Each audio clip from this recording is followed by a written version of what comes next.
like we're getting organized, and we'll go ahead with the PTC now. Do you have any preference on which jet to use?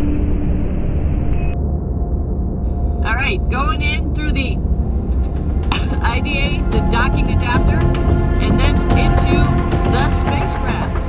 കാലവും സമയവും അഭൗമികമായ ചട്ടങ്ങൾക്ക് വഴിമാറുന്ന ശൂന്യാകാശ സാഗരത്തിൽ നക്ഷത്രങ്ങളുടെ കാവൽക്കാരായിരുന്നവർ ഇനി തിരികെ. തീക്ഷ്ണമായ നിശബ്ദത മുറ്റിയ അനന്തശൂന്യാകാശത്തിൽ അങ്ങകലെ സ്ഫടിക നീലത്തിൽ തിളങ്ങിയ ഭൂമി അവരുടെ സ്വപ്നമായി മാറി. ഈ മടക്കത്തോടെ നാസയുടെ ബഹിരാകാശ ഗവേഷകരായ സുനിത വില്യംസും ബുച്ച് വിൽമോറും സൃഷ്ടിച്ചത് ചരിത്രം. 9 മാസത്തെ ബഹിരാകാശവാസത്തിന് ശേഷമാണ് സുനിത വില്യംസും ബുച്ച് വിൽമോറും ഭൂമിയിലേക്ക് മടങ്ങുന്നത്. സ്റ്റാർ ലൈനറിന്റെ പ്രകടനം വിലയിരുത്തുക, ഭാവി ബഹിരാകാശ പര്യവേക്ഷണങ്ങൾക്ക് അത് എത്രമാത്രം പ്രാപ്തമാണെന്ന് പരിശോധിക്കുക എന്നിവയായിരുന്നു ദൗത്യം. യാത്ര മുതൽ തിരിച്ചുവരവ് വരെയുള്ള ബഹിരാകാശ പര്യടനത്തിന്റെ സമയരേഖ നോക്കാം.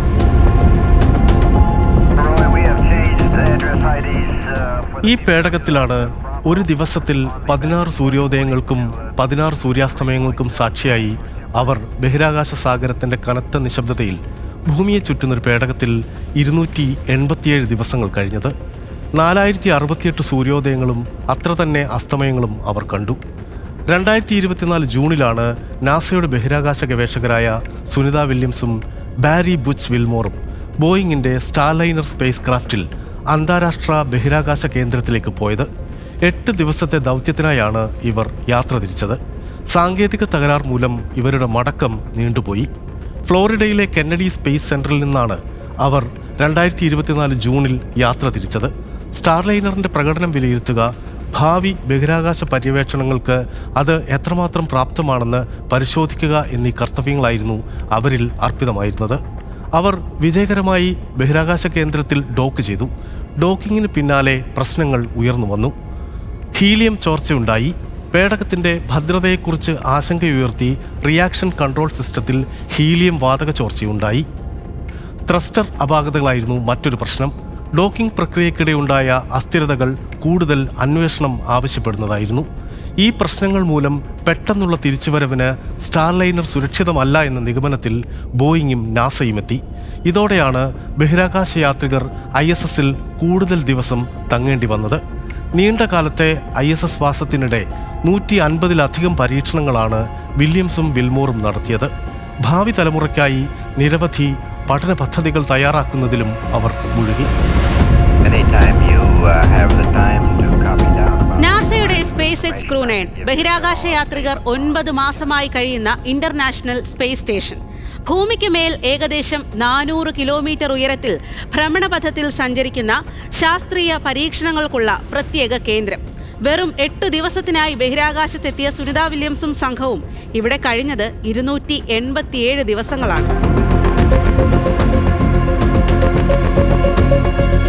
സ്പേസ് എക്സ് ഡ്രാഗൺ സ്പേസ് ക്രാഫ്റ്റിൽ ഭൂമിയിലേക്ക് മടങ്ങിയെത്തുമ്പോൾ ഇവിടെ അവരെ കാത്തിരിക്കുന്നത് എന്താണ് എന്നതിലുമുണ്ട് കൗതുകങ്ങൾ.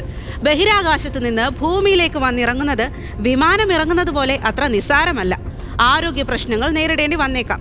ഭൂമിയിലേക്ക് ജനിച്ചു വീഴുന്ന ഒരു കുഞ്ഞ് എങ്ങനെയാണോ കാര്യങ്ങൾ പഠിച്ചെടുക്കുന്നത്, അതുപോലെ പല കാര്യത്തിലും പുതിയ ജീവിതക്രമം തുടങ്ങണം ഇനി. ഇനി നേരിടാൻ പോകുന്ന പ്രധാന പ്രശ്നം പേശികളുടെയും എല്ലിന്റെയും ബലക്ഷയമാണ്. ഭൂമിയുടെ ഗുരുത്വാകർഷണ വലയത്തിൽ ഇല്ലാതിരിക്കുന്ന ഓരോ മാസവും 1% വെച്ച് എല്ലിന് ബലം കുറയും. എല്ലുകൾ ഒടിയാനുള്ള സാധ്യത കൂടുതലാണ്. കാലിലെയും നട്ടലിലെയും പേശികൾക്ക് ബലക്കുറവുണ്ടാകാൻ സാധ്യതയുണ്ട്. ഭൂമിയിലെത്തുമ്പോൾ മസിൽ അട്രോഫി എന്ന രോഗാവസ്ഥയ്ക്കും സാധ്യതയുണ്ട്.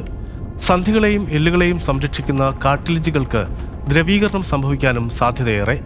ബഹിരാകാശ നിലയത്തിൽ ശരീരത്തിന് ഭാരം അനുഭവപ്പെടാത്തതിനാൽ ഹൃദയത്തിന്റെ രക്തചംക്രമണവും കുറവായിരിക്കും. ഭൂമിയിലെത്തുമ്പോൾ സ്വാഭാവികമായും ശരീരചലനം കൂടും. അപ്പോൾ അതുമായി പൊരുത്തപ്പെടാൻ ഏറെ പ്രയാസമാകും. കാഴ്ചയ്ക്കും തകരാർ സംഭവിക്കാം. ദീർഘകാല ബഹിരാകാശ ദൗത്യം തലച്ചോറിന്റെ ഘടനയിൽ മാറ്റങ്ങൾ ഉണ്ടാക്കാമെന്നും പഠനങ്ങൾ പറയുന്നു. ഇത് പൂർവ്വസ്ഥിതിയിലാകാൻ 3 വർഷങ്ങളെങ്കിലും വേണ്ടി വന്നേക്കാം.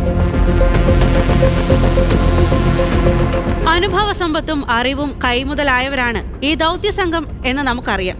ഇത്തരം ശാരീരിക അനിശ്ചിതാവസ്ഥകളെക്കുറിച്ച് അവർക്ക് കൃത്യമായ ബോധ്യവുമുണ്ട്. വേണ്ട മുൻകരുതലുകളും എടുത്തിരുന്നു. ഈ ബഹിരാകാശ നിലയത്തിൽ കഴിയുമ്പോൾ ദിവസം 2.5 മണിക്കൂറോളം വ്യായാമത്തിലും പരിശീലനത്തിലും ഏർപ്പെട്ടു. സ്പേസ് സ്റ്റേഷനിൽ പ്രത്യേക വർക്കൗട്ട് ഏരിയ സജ്ജമായിരുന്നു. ട്രെഡ്മിൽ അടക്കമുള്ള വ്യായാമമുറ പതിവായി ചെയ്തു. ഡയറ്റ് അനുസരിച്ചുള്ള ആഹാരവും മരുന്നും അവർ കഴിച്ചു. മറ്റൊന്ന് മാനസികാരോഗ്യത്തിൽ ഉണ്ടാകാനിടയുള്ള പ്രശ്നങ്ങളാണ്. ഭൂമിയിലെ ജീവിതവുമായി ബന്ധമില്ലാത്ത 9 മാസങ്ങൾ. ഭൂമിയുമായുള്ള തത്സമയ ആശയവിനിമയത്തിന്റെ അഭാവം മാനസികാഘാതം ഉണ്ടാക്കാമെന്നും വിദഗ്ധർ പറയുന്നുണ്ട്.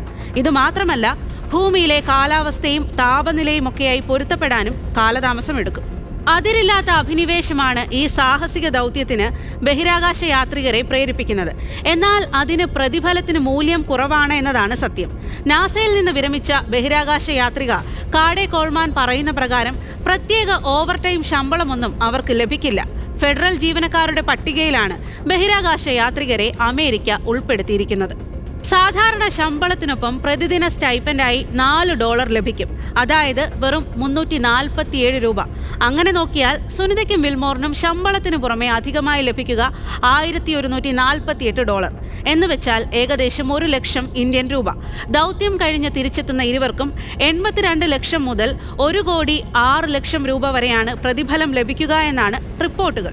പക്ഷേ ലോകോത്തര നിലവാരമുള്ള ആരോഗ്യ പരിരക്ഷ മുതൽ ആയുഷ്കാലത്തേക്കുള്ള സാമ്പത്തിക സുരക്ഷിതത്വം ബഹിരാകാശ സഞ്ചാരികൾക്ക് നാസ ഉറപ്പുവരുത്തുന്നുണ്ട്. പെൻഷൻ ആനുകൂല്യങ്ങളും. എന്നാൽ ലോകത്തിനു മുന്നിൽ തലയെടുപ്പോടെ നിൽക്കാമെന്നതിനോളം വലിയൊരു നേട്ടം അവരെ സംബന്ധിച്ച് വേറെയില്ല.